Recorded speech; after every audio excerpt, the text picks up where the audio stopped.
Hello everyone, welcome to Marlin Chess Kids. Today I show the gameplay by Sabina and Laman, and this beautiful game complete in 27 moves. And let's see how the game play. The game starts with a pawn to e4, c6, d4, and d5. Then the white play knight to c3. And followed by the pawn capture, d takes e4. Then the knight capture back the pawn, and now you have the center knight.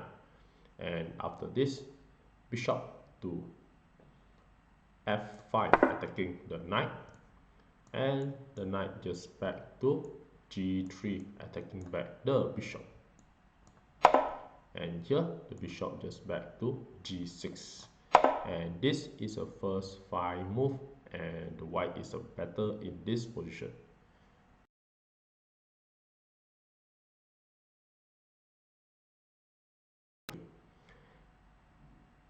Then the black goes knight to. After this, the white develop the knight to c4, and the ideal is to allow the king to go for a short castling, and this bishop also attacking the pawn at f7. And here the black just strengthen up the pawn by playing e6.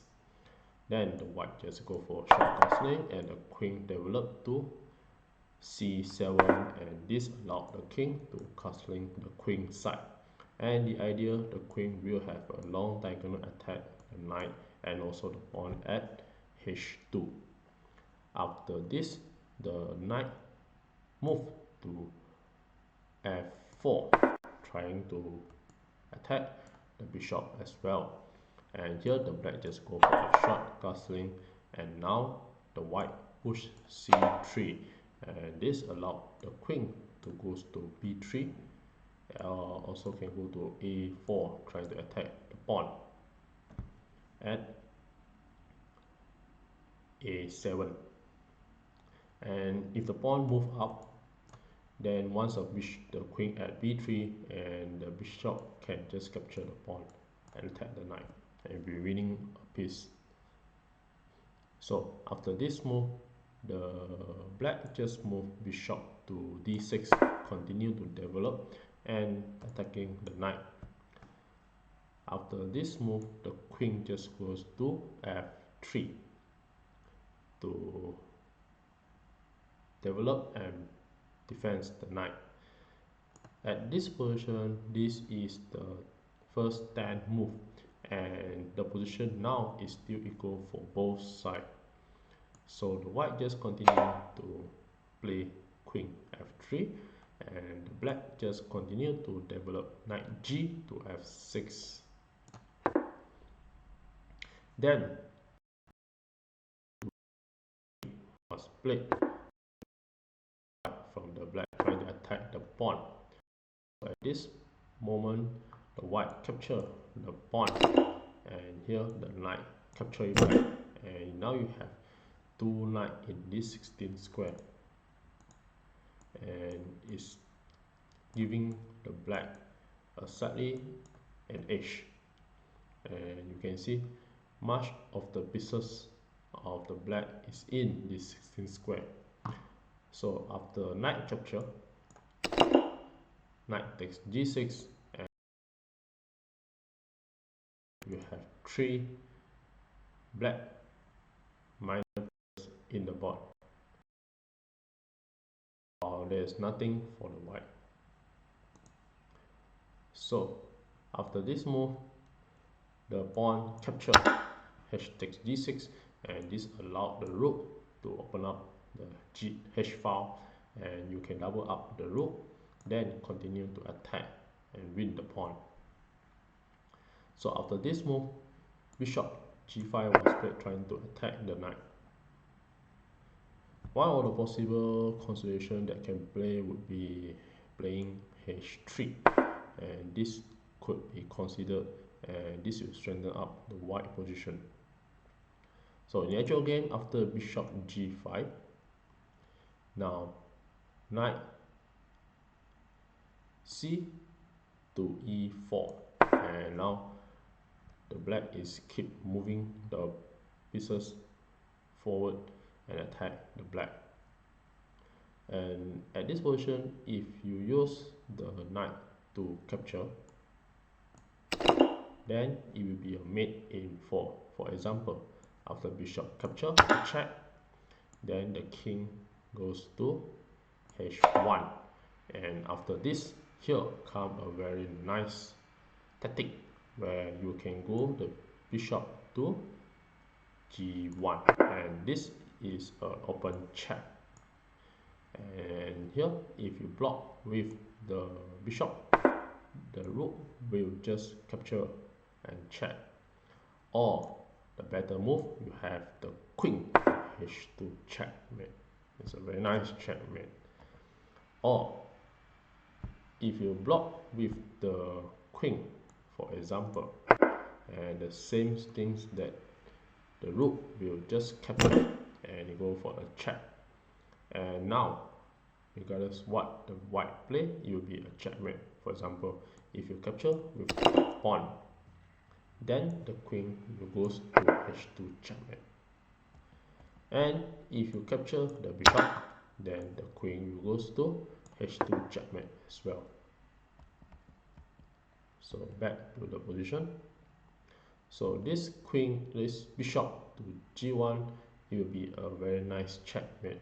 Therefore, at this position, this is a brilliant nice knight move, knight c to e4, and this knight cannot be captured.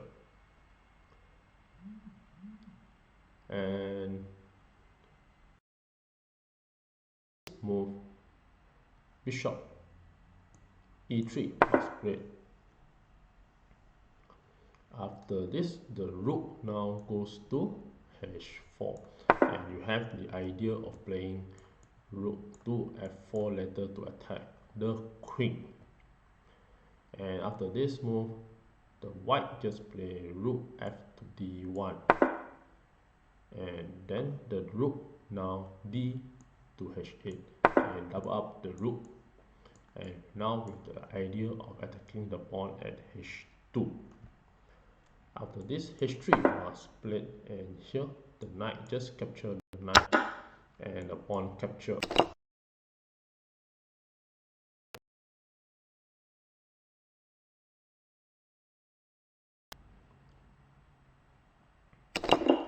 So after this move, the black take the pawn at a7 with the bishop, and here the rook goes to f4 to attack the queen, and the black is still slightly better. So after this move, this is a sacrifice, and if you use the queen to capture the bishop, then the rook to f1, and the queen will capture the queen, a free queen. This is a discover attack and check. So after the check, and if you use the rook or the king to take it, then the queen will just capture the free queen. For example, after king capture, you have queen takes queen, and the black is clearly better in this position. So after this move, the queen just moved to e2, and here come the bishop to h2 check, and this is also another nice sacrifice.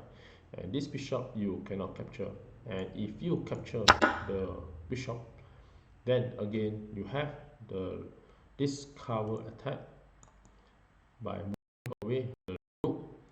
For example, the rook goes to e4 and attack the queen, or you also can move the rook to f2 and attack the queen, and the queen will check the king. For example, the best move will be rook to e4, and this allows the open check, and the rook is attacking the queen, and here you have a single move double attack. So if the king move away to g1, and the queen will be captured by the rook, and this will be completely free queen. So this bishop check is cannot be captured, and after this move the king just move to h1, and here the knight to e4, continue to move the knight forward, and the black has the initiative to attack. After this move, the bishop to b6 to attack the queen, and the idea is if you use the queen to capture, the king can just capture back the bishop. But however, this position is still winning for the black. So after this move, the black play capture the bishop, and the king capture it back. And after this, the queen play queen to c7 and maintaining the pin. And here the king just moved to g1 to avoid the pin. And after this, queen to c5 was played and trying to check the king. And the king moved to d2. And after this move, queen to d2, and this is a tactical blunder that causes the white to lose the game. I give a couple of seconds to figure out how the black continues.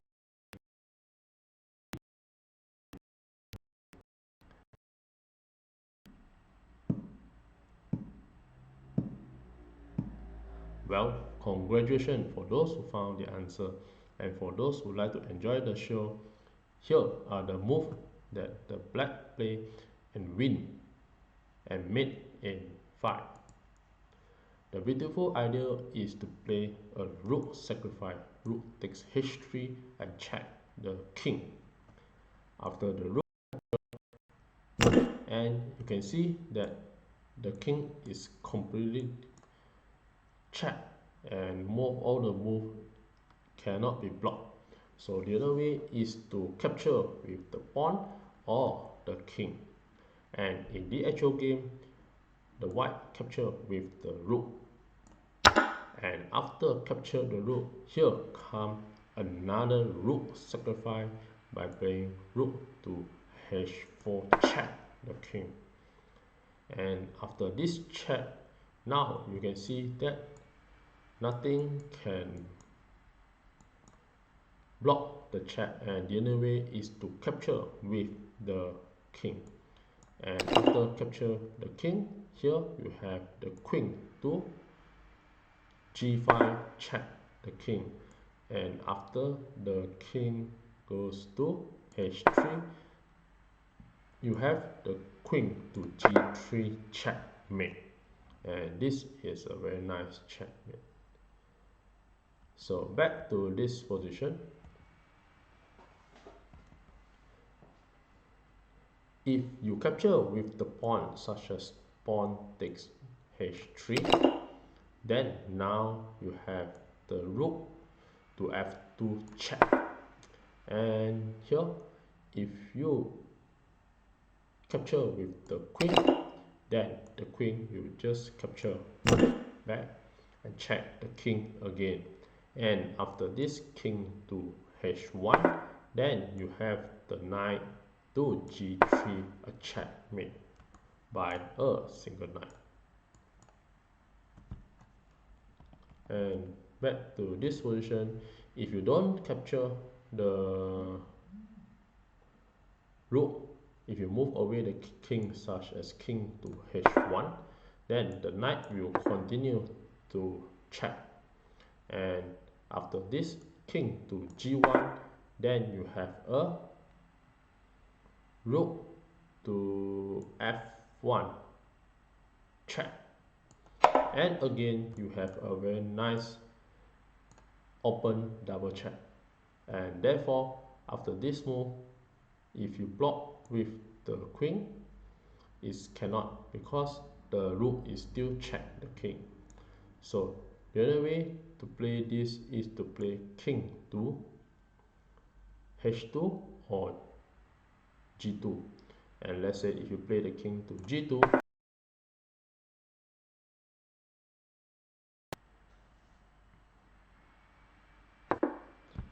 same as if you give the king to h2, you have the queen to g1 checkmate.